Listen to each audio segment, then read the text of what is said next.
Դե երեք ըստ էության պարոն Եղոյան, դաշնակցական падգամավորը այդպես էլ հայտարարեց, որ իր բառած դա քիչ է բնականաբար, բայց Թող բոլորով ասեն։ արդեն ըստ էության այդ հայտարարությունները քիչ թե շատ հնչում են, բայց ամփոփելով, հա, այս թեման առհասարակ, նախ մեր ներկուսակցական քարոզարշավի եւ ընթացքի վերաբերյալ հիմա արդեն ընթանում է երկրորդ փուլը քարոզարշավի, երկրորդ 50-յակի եւ մեզ մոտ ուրեմն քարոզարշավի կանոնները չափազանց խիստ են եւ պարտադիր է դրանց պահպանումը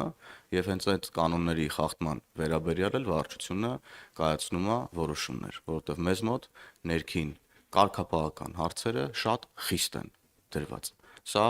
որպես ձեր հարցի պատասխան, իսկ էլի գալով Գյումրի 2-ին նաև ձեր մեկնաբանությունը, որ մենք քննադատում ենք ընդդիմության միավորումը, մենք ընդդիմության միավորումը չենք քննադատում։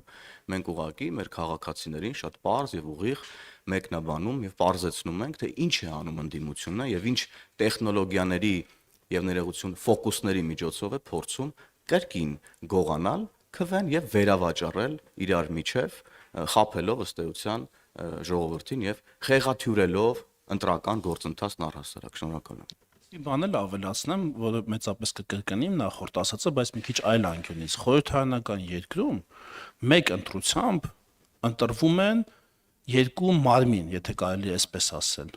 եւ ազգային ժողով, եւ կառավարություն ներառյալ վարչապետը։ Այսինքն,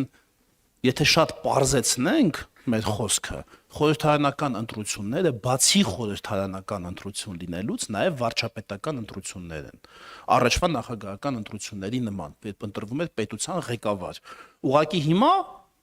պետության ղեկավարը ընտրվում է անուղղակիորեն, ուղիղ քվեով, բայց անուղղակիորեն խորհրդարանական ձայների միջոցով։ Եվ այնպես որ յուրաքանչյուր քաղաքացի իր քվեն որևէ ուժի տալուց առաջ պիտի ինքը իրեն հարց տա. ես այս ուժին ընտրելով ում եմ ընտրում վարչապետ։ Այս թուղթը, որ նետեցի քվեատուփը, ըստ իս ով այս թղթով պիտի դառնա Հայաստանի վարչապետը։